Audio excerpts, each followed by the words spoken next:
Hola, muy buenas, ¿qué tal se encuentran? Espero que vaya todo muy bien. Hoy tenemos un montón de minutos por delante. Vamos a hablar de powerlifting. Vinieron la semana pasada a hablarnos de un campeonato que tenía lugar en noviembre y vamos a seguir hablando con los competidores que van a ir. También hablaremos con Patricia León, que es la directora insular de Igualdad y Diversidad, acerca de unos premios que se van a conceder a las mujeres rurales. Eso será dentro de un momentito, porque ahora vamos a hablar de este libro, Maestro de Sombras. Este libro está escrito por Isaac Hernández. Él es asesor político, experto en comunicación y marketing político. Ha ganado en el 22 y en el 23 los premios Napolitan Victory en diferentes modalidades recibidos en Washington y es un experto analista político. Ha asesorado a corporaciones locales, nacionales, a políticos de ámbito internacional y ha escrito este libro, Maestro de Sombras, la construcción del liderazgo, un inicio de la trilogía sobre liderazgo.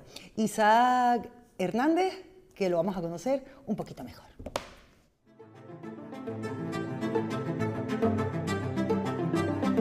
Dicen que estamos hechos de historias, de esas que nos acompañan a lo largo de nuestra vida. Por eso es el momento de compartir contigo el apasionante viaje que comenzó Isaac Hernández hace unos años, cuando publicaba aquel primer libro, Ganadores.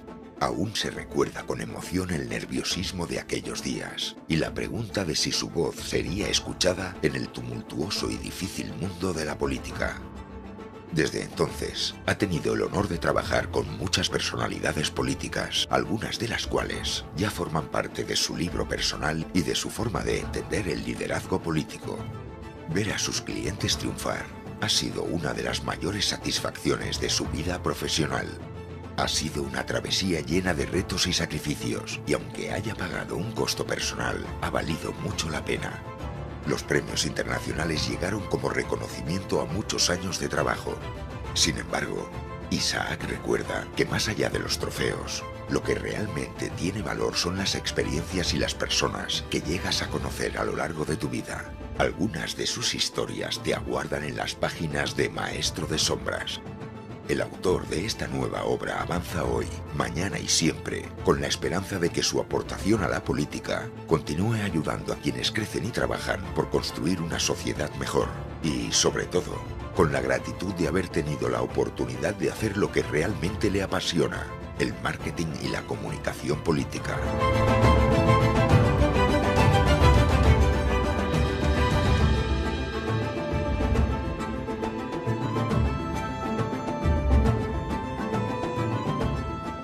Esto, gracias por la curiosidad y la motivación que te han hecho llegar hoy hasta aquí. Es el momento de reflexionar sobre tu potencial liderazgo en la política, en tu proyecto de vida o lo que de verdad te mueva por dentro, aquello que realmente te emocione. Y es que, cuando haces cosas, pasan cosas. Ojalá que Maestro de Sombras sea el libro que te empuje a un apasionante viaje hacia el autoconocimiento y el crecimiento personal, y que al cerrar sus páginas, te sientas con la inspiración y la capacidad suficientes para decir algún día que fuiste capaz. ¿De qué? Esa parte del libro, escríbela tú.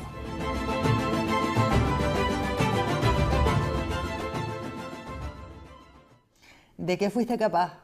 Esa parte del libro tienes que escribirla tú. Es maravilloso el mensaje. Aquí tengo el libro, Maestro de Sombras, y es un placer y un orgullo decir que además el Maestro de Sombras, el autor, es tinerfeño y que está aquí con nosotros. Isaac Hernández, muy buenas, Isaac.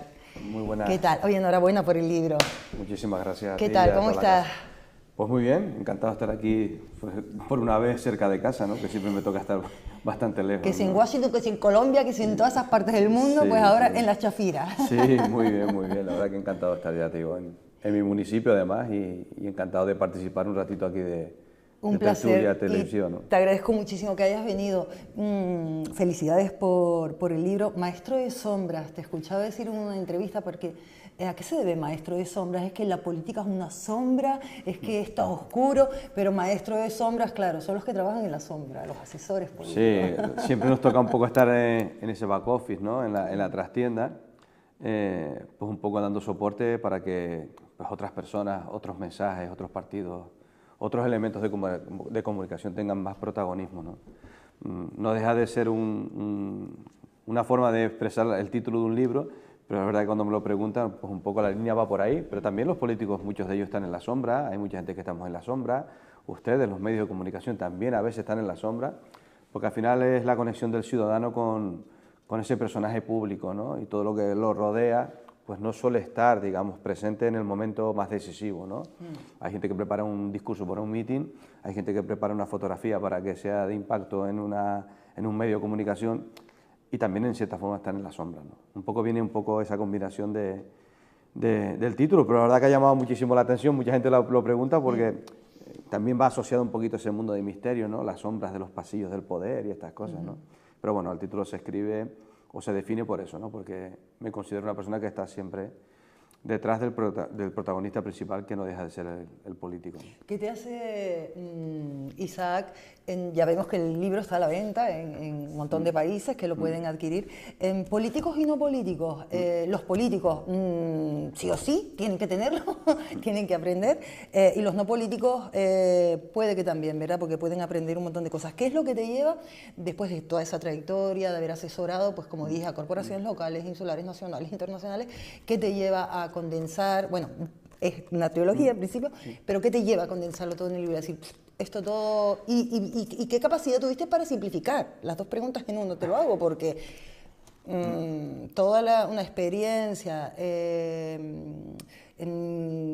Jesús, no me sale, toda una experiencia, plasmarla así y comunicarla de esta manera.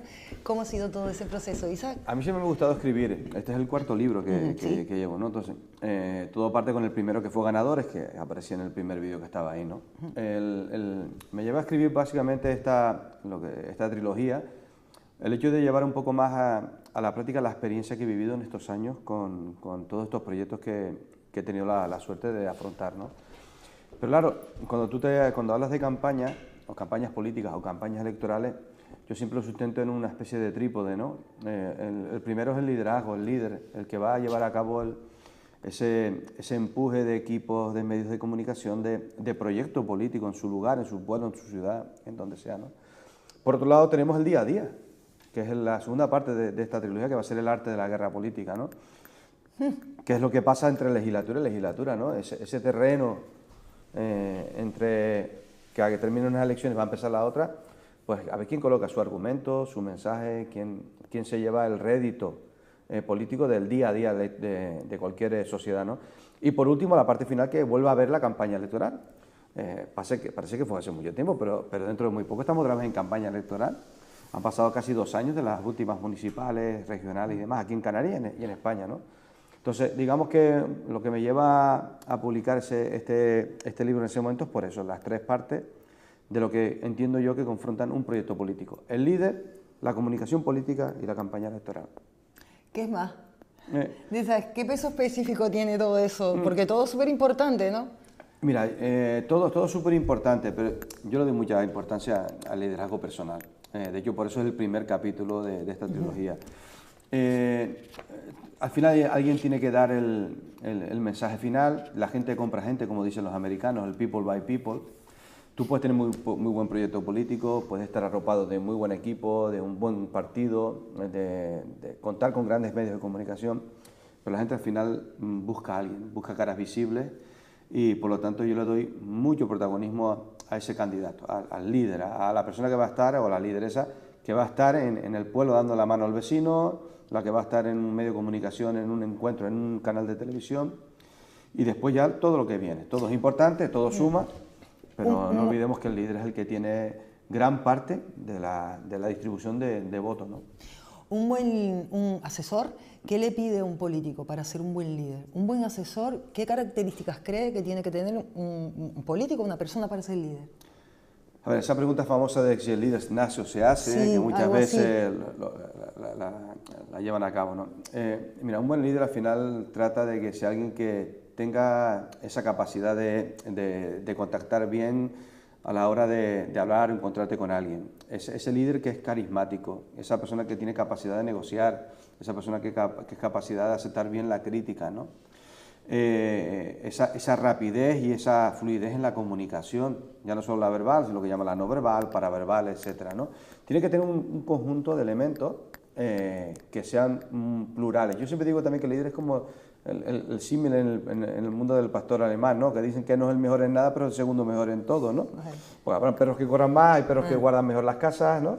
Tiene que tener un compendio de virtudes que si después destacan algunas, pues mucho mejor, ¿no? Pero en la política moderna, un líder tiene que ser tener capacidad de adaptación, muy camaleónico, ser capaz de publicar bien en una red social, tiene que defender bien un discurso en una televisión, tiene que ser una persona muy persuasiva, tiene que tener una capacidad de negocio, tiene que ser muy plural, ¿no? Y una persona con todas esas capacidades, Isaac, ¿se deja asesorar fácilmente? Bueno, hay de todo. Vale. Hay gente que se deja asesorar, hay gente que no. Pero yo siempre digo que todos tenemos que mejorar y al final yo también tengo me nutro mucho de las experiencias que he vivido con mucha gente, ¿no? Por lo tanto, se da la circunstancia, yo tengo la fortuna que mucha gente se ha dejado asesorar, pero también es verdad que hay algunos que no. Y ahí es donde empiezan los problemas. Cuando tú estás, repito, en la política del siglo XXI, tú no puedes ser experto en todo. Claro. Es que yo llevo 30 años haciéndolo así.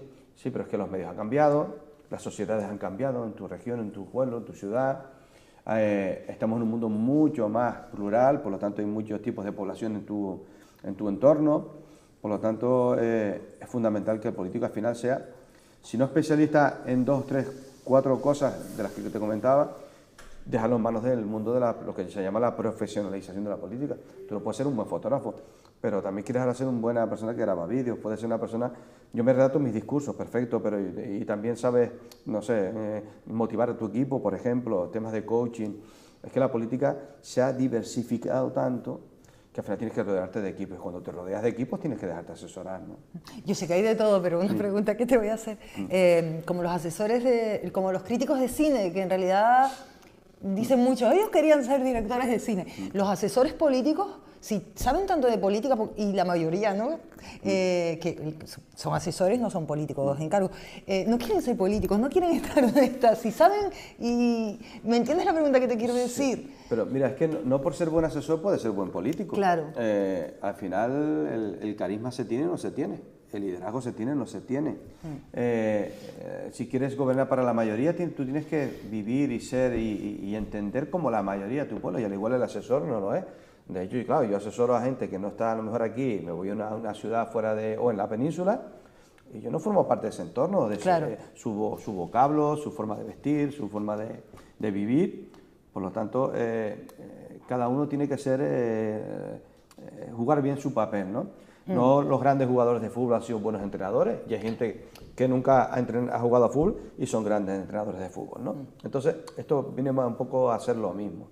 No por ser un gran periodista, puede ser un buen gestor de redes sociales. No, una cosa no lleva a la otra, ¿no? Vale, son vasos comunicantes en cierta forma, pero no un asesor tiene porque, digamos, tiene la obligación de dar el paso y ser político, ni mucho menos, ¿no? Primero porque si lo hace de manera natural puede ser que sí, pero lo más probable es que choque y no sea aceptado, ¿no? El otro día escuchaba a un asesor político, Isaac, que decía en cuanto a cuando Trump dijo lo de they're eating the dogs, están comiéndose los gatos, están comiéndose los perros. Decía un asesor en la radio que eso está perfectamente estudiado, que diga esa burrada, para que salga en todo el mundo de eso. ¿Eso puede ser Claro, así? es que sí, eso. ¿no? Eso es así, se dicen cosas burradas que da igual que la digas, pero lo importante es como que se oiga, claro, se hable y se diga. Piensa que estamos en un mundo tan lleno de desinformación, tan lleno de impactos publicitarios, alrededor de 2.000 impactos publicitarios por día que recibimos, de los cuales recordamos 3, y de los 3 al siguiente día recordamos 1. Entonces, es lo que se llama el circuito, la tendencia electoral, ¿no? Es decir, primero tengo que llamar la atención para emocionar, para que sea recordado y para que después me voten, ¿no? Entonces, Vale. si no llamamos la atención, todo lo demás va a ser muy difícil. ¿Cómo la llamo? Con ese tipo de mensajes, ¿no? Con ese tipo, como dices tú, entre comillas, de burradas, ¿no? Sí, sí, que comentan y tal.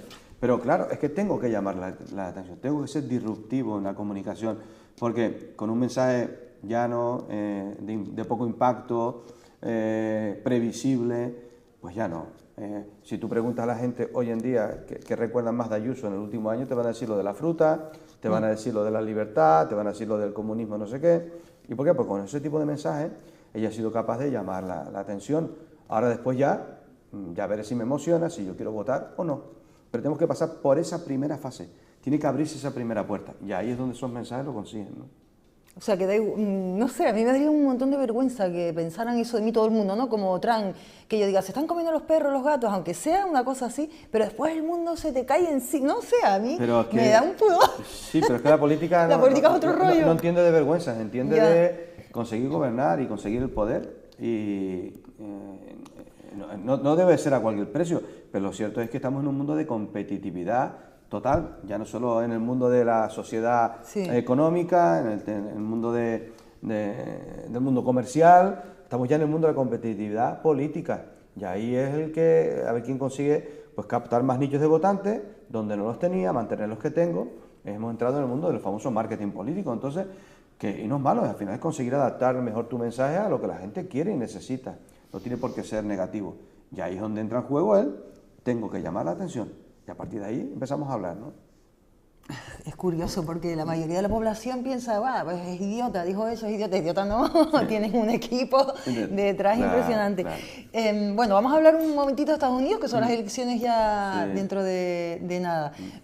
Bueno, al principio también cuando se presentó Kamala Harris, él dijo lo de los gatos, lo de la solterona, lo de los gatos, más o menos me imagino que los tiros iban también por ahí, ¿verdad? ¿Qué te parece? ¿Cómo te parece esta lucha? ¿Es una lucha ahora real entre ella y él? ¿Cómo ves el futuro inmediato? ¿Cómo ves las votaciones en Estados Yo Unidos? creo que es una lucha, es un modelo de lucha para la que no estaba preparada la sociedad americana. En primer lugar, porque entra a formar parte de un proyecto político, Kamala Harris, con la cual no se contaba, ¿no? Y desde esto hace muy, muy poco, ¿no? Hemos pasado de una lucha de partidos, demócratas y republicanos, a la lucha de personalismo y a la lucha de empresas que aportan dinero. Al final las elecciones en Estados Unidos se han convertido en una lucha económica y una lucha de liderazgo unipersonales. Hemos entrado en una lucha donde nadie esperaba que una mujer afrocolor fuera capaz de optar a la presidencia de los Estados Unidos. Hemos entrado en una lucha donde nadie esperaba que el presidente actual no sea capaz de defender pues, un debate en televisión. Entonces, la sociedad americana está un poco descolocada y cuando se empieza a recolocar, los números empiezan otra vez a igualarse. Cuando impacta otra vez que Kamala Harris va a afrontar la presidencia de los Estados Unidos, las cuotas de voto suben de manera desproporcionada, se han equilibrado. Ahora mismo, a día de hoy por la mañana, se habla de que puede tener mayor número de votos, pero no mayor número de delegados. Esos territorios que, digamos, territorios clave que llaman, pues vuelven a estar un poco más tendiendo otra vez al mundo conservador, al mundo de Donald Trump. Entonces, es muy difícil, estamos jugando en márgenes de un 2%, un 1, un 0. O sea, no sabemos lo que va a pasar esta vez, sí que no se sabe sabemos nada de nada. En el país de las encuestas, donde cada 24 horas hay una encuesta, ¿no? Entonces, es toda una aventura, pero sí creo que Estados Unidos está ante una oportunidad única de tener la primera mujer vicepresidenta de los Estados Unidos. Y yo creo que ese factor, cuando llegue el momento de la verdad, esas 3 horas antes de ir a la mesa electoral, la gente lo va a pensar. Yo creo que ahí es la clave. Toda la campaña está muy bien, pero llega el momento final. Y ese momento final, ¿qué quiero?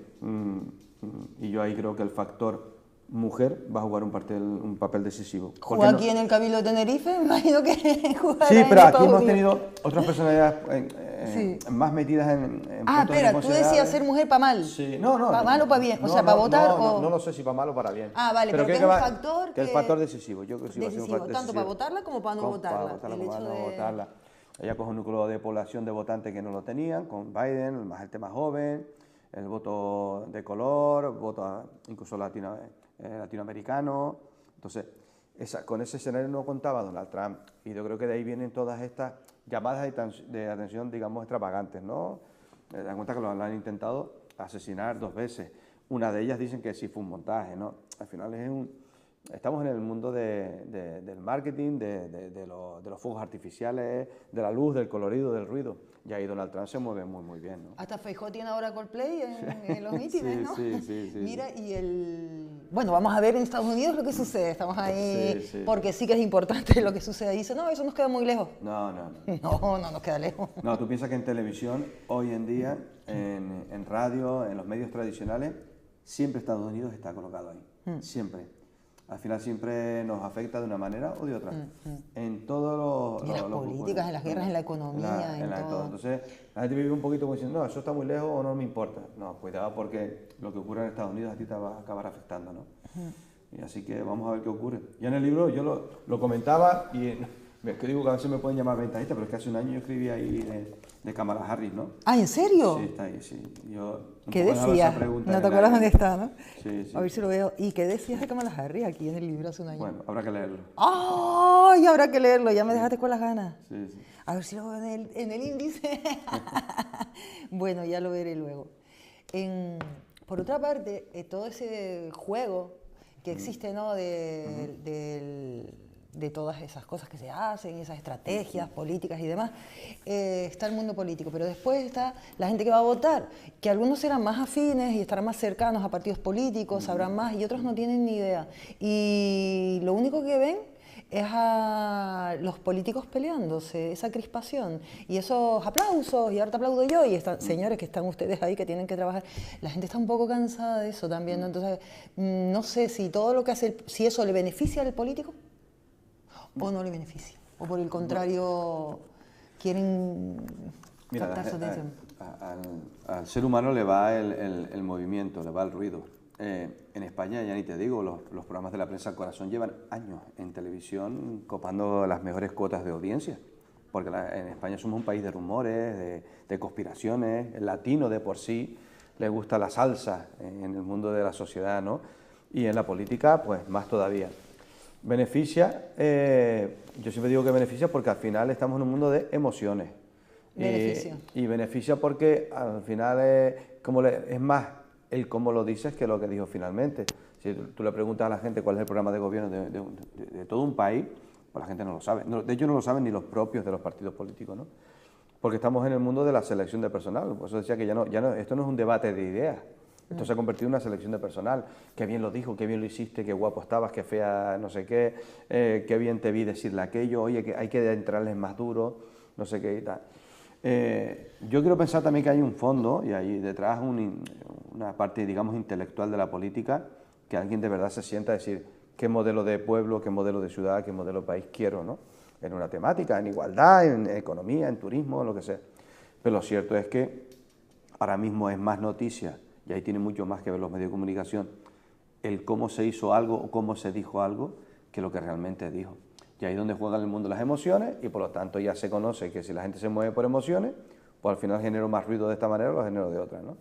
Y ahí estamos en el combate del argumentario del día a día, del cómo más que del qué, ¿no? Te escuché decir que las elecciones se ganan en la mente de las personas, así que ahí es donde hay que ir. Sí, esto no es solamente la política, hace ya 30, 40 años que el mundo comercial no lo lleva haciendo. O sea, una etiqueta de un producto de Danone o de cualquier marca comercial en un supermercado no está puesta así porque así, o usa esos colores, esa tipografía, o colocado a la altura de no sé qué para que la vista... Pues eso ha llegado a la política. Desde hace 10, 15 años se han impulsado muchos proyectos de neuropolítica para saber cómo va a reaccionar una persona ante un determinado mensaje, ¿no? Si yo ya sé cómo va a reaccionar, pues yo ya coloco la palabra aquí, la coloco allí, la digo de un tono de manera diferente a otra. Se utilizan ya hoy en día encefalogramas para analizar un vídeo para ver si voy a captar votos de derechas o de izquierda. ¡Qué fuerte! ¿En serio? Pues todo, claro, pero esto se lleva utilizando ya hace muchos años. Pero el encefalograma, todo eso, ¿sí? Sí, se utilizan. Y es que hemos dejado, Karin, muchísimo rastro en el mundo de la tecnología. Claro. Y ya la gente, pues los famosos algoritmos se nutren de eso. Si yo sé que tú por la mañana de 8 a 10 te pones a ver vídeos de no sé qué, o te llama más la atención este determinado contenido, pues ya has dejado tanta información durante tantos años, claro, que yo ya sé cómo va a reaccionar, pues te coloco esto aquí. Y ahí es cuando se mueve el mundo del voto blando, que llama, que es aquel que todavía está indeciso. Ajá. Para ver si me voy para aquí o para allá, ¿no? Y lo otra cosa que pueden tener en común, jugando con las emociones, como, bueno, jugando o trabajando con lo que sea, con las emociones, lo que tú dices. Mucho que veo, mucho victimismo. ¿Eso vende o qué? O son cosas mías, cuando se hacen mucho la víctima, y a lo mejor no tienen por qué hacerse las víctimas porque están diciendo la verdad, pero ese victimismo también es un poquito frecuente en los políticos, ¿no? A ver, ¿O no? el victimismo vende porque tendemos la tendencia de asociarnos al más débil, pues es una cuestión de biológica, natural, ¿no? Pero también vende muchísimo las fuerzas del liderazgo. La gente vota a un líder porque es fuerte, es carismático, tiene credibilidad, transmite confianza. Hay una serie de, digamos, de atributos al liderazgo que tienen mucho que ver para que la gente vote, ¿no? Por lo tanto, no solamente el victimismo. En algún momento sí, pero si siempre vamos de víctima, la gente quiere a alguien fuerte que sea capaz de sacar mi proyecto adelante, ¿no? Bueno, Maestro de Sombras ya fue presentado, bueno, en el Ateneo, en Sevilla, perdón, Sí. ahora en Madrid, va a ser presentado dentro de poco. ¿Y dónde más vas a presentar? ¿Cómo va a ser? Bueno, en principio ahora queda la fecha del 20 de noviembre en el Ateneo de Madrid, es muy probable que se presente también en Barcelona a primeros del año que viene, y esas son las dos fechas más, digamos, más próximas para la presentación. Seguir presentando Maestro Sombra, que está recorriendo ya bastante por ahí, ¿no? Qué bueno. Y aparte de los premios de los que ya hablábamos en la introducción, también está nominado al RID Latino Awards en la categoría de Mejor Libro de Comunicación Política, que además el fallo se da pasado mañana, el día 26, ¿verdad? Sí, sí, sí. Enhorabuena, y vamos a ver qué pasa. Vamos a ver qué pasa. Ahí compite con 6 o 7 libros también de referencia, de compañeros de trabajo, de profesión. Pero tengo muchas esperanzas y mucha ilusión que pueda conseguir el premio. Vamos a ver. De todas maneras, ya el hecho de estar nominado en esa categoría, ya pues, es un premio. creo que es un tema muy, muy importante, ¿no? Claro, que hay un montón de gente, el mundo es muy grande, hay un montón de gente, de asesores, de políticos, entonces estar nominado y además tener esto, esto en las manos es una maravilla.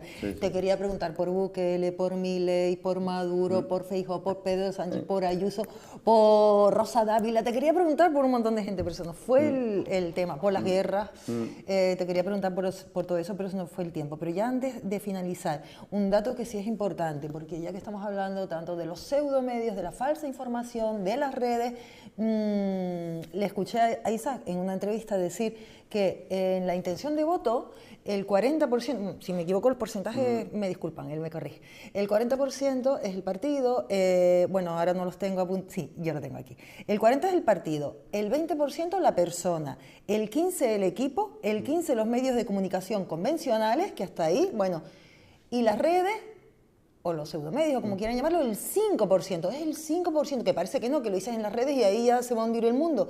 Entonces, las redes es el 5%. A ver, hay que pensar que estamos en lugares donde el 50% de media no acude a votar. En unas elecciones locales, nacionales y demás. Hay muy poca participación en muchas cosas, en otras tipos de elecciones pues la gente participa más.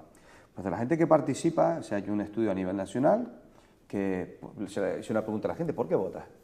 Y claro, de la gente que va a votar piensa que hay un 30% ya ahí que vota porque soy afín al partido, soy afiliado, porque culturalmente en mi familia hemos votado a un partido determinado, porque yo me alineo más con esa ideología.